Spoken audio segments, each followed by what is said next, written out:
Hello friends, ओम श्री गणेशाय नमः। जय श्री कृष्णा। आप सभी का स्वागत है आपके अपने यूट्यूब चैनल पर। फ्रेंड्स, आज हम आपको इस वीडियो में बताने जा रहे हैं माघ मास महात्म के 17वें अध्याय की कथा के बारे में।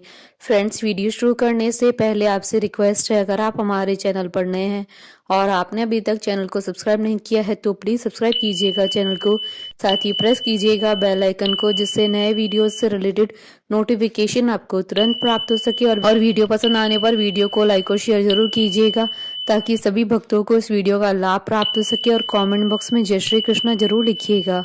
माघ मास महात्म 17वां अध्याय प्रारंभ। अप्सरा कहने लगी कि हे राक्षस, वह ब्राह्मण कहने लगा कि इंद्र इस प्रकार अपनी अमरावतीपुरी को गया, सो हे कल्याणी, तुम भी देवताओं से सेवा किए जाने वाले प्रयाग में माघ मास में स्नान करने से निष्पाप होकर स्वर्ग में जाओगी। सो मैंने उस ब्राह्मण की यह वचन सुनकर उनके पैरों में पड़कर प्रणाम किया और घर आकर सब भाई बांधव, नौकर चाकर, धनादिक त्याग कर शरीर को नष्ट होने वाली वस्तु समझकर घर से निकली और माघ में गंगा यमुना के संगम पर जाकर स्नान किया।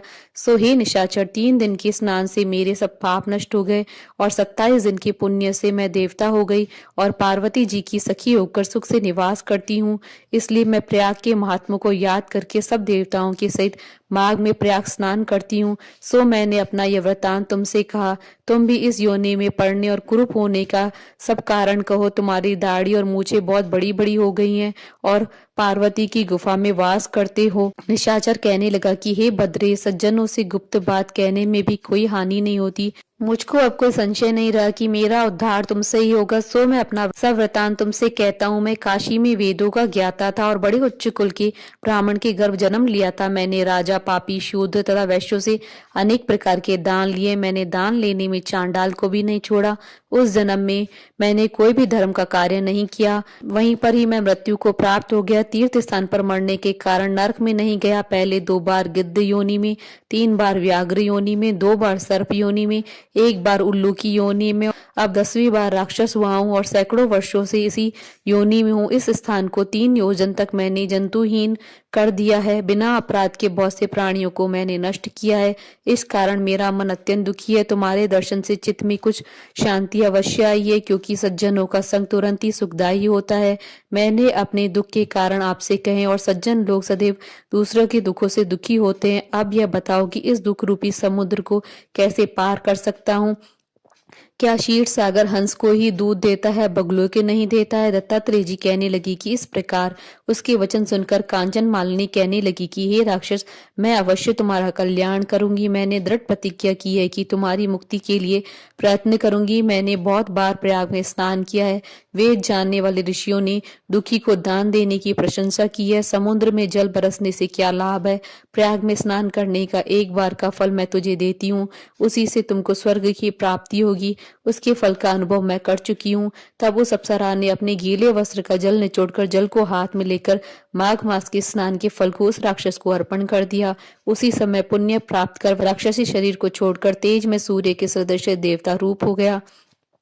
आकाश में विमान पर चढ़कर अपनी कांति से चारों दिशाओं को प्रकाशित करता हुआ शोभायमान हुआ और कहने लगा कि ईश्वर ही जानता है कि तुमने कितना उपकार मुझ पर किया है। अब भी कृपा कर कुछ शिक्षा दो, जिससे मैं कभी पाप न करूं। अब मैं तुम्हारी आज्ञा पाकर स्वर्ग में जाऊंगा।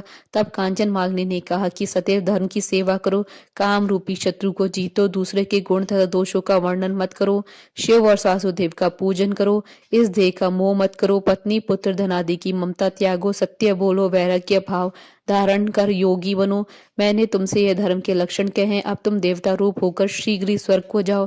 दत्तात्रेय जी कहने लगी कि इस प्रकार गंधर्वों से शोभित वह राक्षस कांचन मालिनी को नमस्कार करके स्वर्ग को गया और देव कन्याओं ने वहां आकर कांचन मालिनी पर पुष्पों की वर्षा की और प्रेम पूर्वक कहा कि हे बद्रे, तुमने इस राक्षस का उद्धार किया है।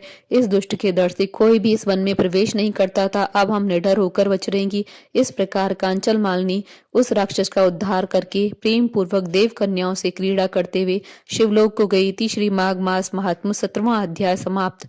बोलिए भगवान श्री हरि विष्णु जी की जय, सनातन धर्म की जय। हमारे साथ इस वीडियो में अंत तक बने रहने के लिए आपका धन्यवाद। ओम श्री गणेशाय नमः। जय श्री कृष्णा।